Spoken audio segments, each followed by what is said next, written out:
What's up everyone, it's a Knife Side here, and today I'm going to be doing a sharpening video talking about how to even out a grind in a knife that comes off center from the factory. And before I actually get to the sharpening, I just want to show off the grind on this ProTech Malibu.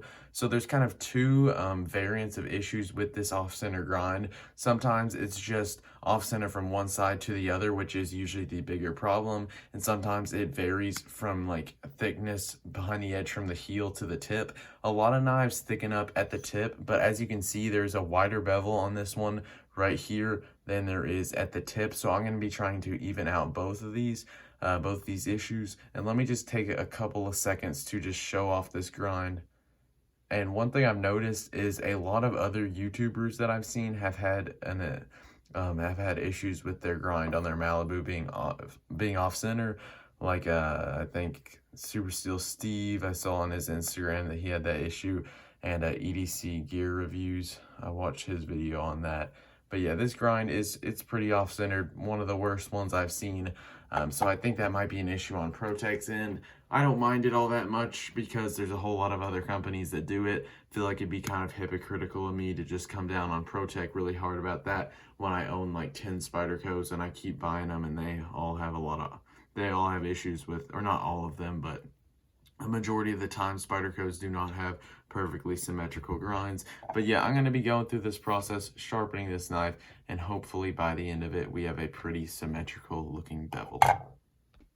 Before I get sharpening, I wanted to draw this out to kind of maybe help you guys understand it a little bit, because when I first figured this out in my head, it made a lot more sense to me, and relating to sharpening, it felt like I was a lot more comfortable with what I was doing. So I have drawn this up right here, and this is very exaggerated, but this part right here, this longer side, is what I am representing this side as, and the shorter side is this side right here. So let's say from the factory they have a machine that measures both sides at 20 degrees per side. And so what a lot of people will do with a knife that is off center is they will just kind of even both sides up. So that thinner side right here, that is 20 degrees, and so is this one. So let's say they sharpen this side at 15 degrees, and then that evens it up, and that dropping it that 15 degrees reprofiles it to where they look symmetrical. And really, that is okay. There's nothing wrong with that. You can do whatever you want with your own knives. But the issue is, or the reason I don't do it, is because I have a decent amount of knives and I sharpen a lot of knives just because I enjoy sharpening.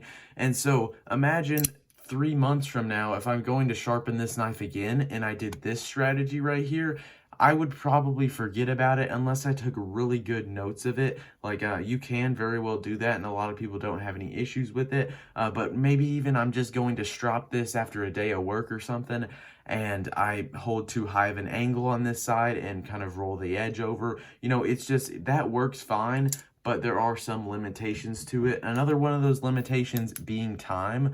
For example, if you have something like a KME where you're sharpening it on one side and then you flip it to the other, you use an angle cube to get the right angle on one side, and so you're going to have to redo the angle pretty much every single time you flip that knife, and that can get very time consuming. Now let's talk about the way I'm going to do it. So what you might think to do is like this, and that's what I thought to do originally, but what I'm actually going to do is I'm going to slowly remove this steel right here on this right side so that I get these to even up. So imagine I remove all the steel until the edge starts to look like this. Once again, this is kind of an exaggeration, but that will even up the edge, and then I can, you know, from there, after I remove that steel on one side, I can, you know, do it 17 degrees per side or whatever I want to do.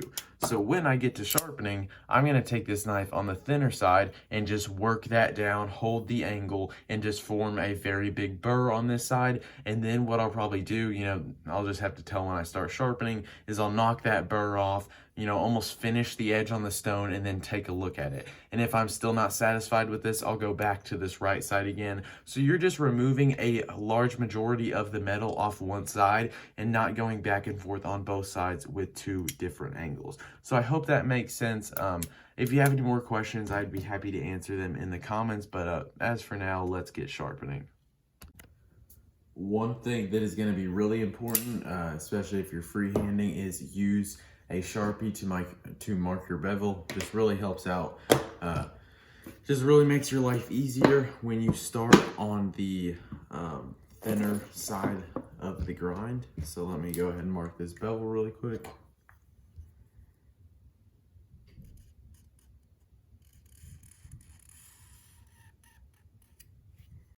What you're seeing right now is me just on the thinner side, grinding away at the steel, checking it every once in a while when my arms get tired. This is actually 25 minutes of me sharpening condensed down, and I know some people like to see the full sharpening of it, so if that is you, in the description, I'll link the whole video of this. It's about an hour long of me just sharpening this entire knife. I don't know why anyone would watch it, but I know some people want to, so it'll be there for you. One tip I can give is always check your edge over and over and over. Make sure you have good lighting. If you need to bring a flashlight, that works too. You can see really good with that.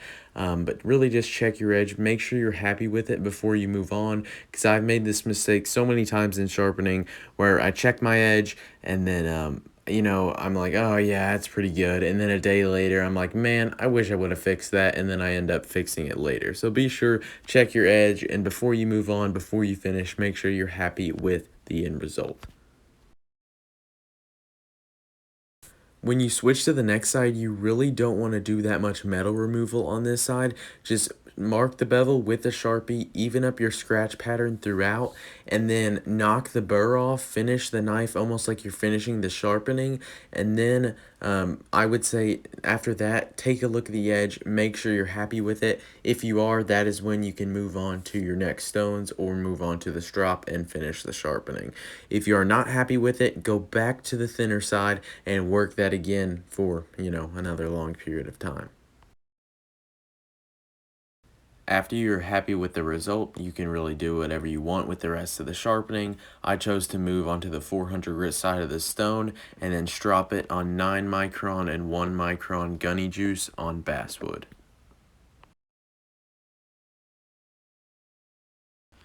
And for those interested, here is a look at that edge. I was actually really impressed with how this 20 CV felt on the Malibu.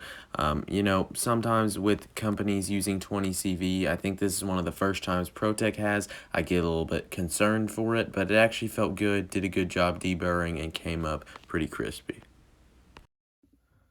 To wrap this video up with kind of my final conclusions, yeah, that is a very long process. It took me a long time, a whole lot of sharpening, but it's kind of what you got to do if you want to fix this problem. There's a little bit of sharpening dust or kind of metal dust still on this blade, but as you can see, this is the side that was thinner, and it is a little bit more, even with this. Once again, nothing's ever going to be perfect, but I am happy with how this turned out. I didn't run into any issues with this plunge. It looks like it's flaring up a bit. Maybe there's a little bit of a recurve about to start, but no smile yet. This tip turned out really good. Overall, I'm really happy with this side. The only change that I would make is on this side. There is still that little area where it dips down towards that tip. If you can look at the very top of this tip, I'm trying to show this on camera. I don't know how well it's coming up, but I sharpened it back to where I'd like this whole thing to be and line up more with this part, but I just couldn't get to that little area in between right there. That was the main part that I struggled with. But it's okay. One thing to keep in mind when you are trying to reprofile the grind on your knife is you don't have to do this all in one sharpening. I am not very patient when it comes to sharpenings. I like to fix problems and I like to fix them as fast as I can. But honestly, what I plan on doing with this is I'll just work on that next time I sharpen it. I could go ahead and start sharpening it all over again and try and fix that. And maybe I'll fix it, maybe I won't. Overall, I'm happy with how this finished out, and know that usually pretty much always when sharpening, patience will pay off when you're doing it. Maybe you're like, I'm kind of tired tonight, and you're just like, okay, I'll do it tomorrow. And especially when it's a big reprofile job like this, if it's not really that necessary, kind of like something like this. But overall, in the end, I think that these bevels are a lot more symmetrical than they were, and I am happy with it. Thank you guys for watching this video. If you have any questions, I'd be happy to answer them. I already showed the cut test in the video, but I'm not sure what footage I'm going to include in the sharpening, so I'll just do it on camera. Kind of got hung up there. Overall, really happy with it. Really sharp edge, and it will shave hair on my arm. So that's all I got for today. Thanks for tuning into this video. Don't forget to like this video and subscribe if you're new. And I'll see you guys in the next one.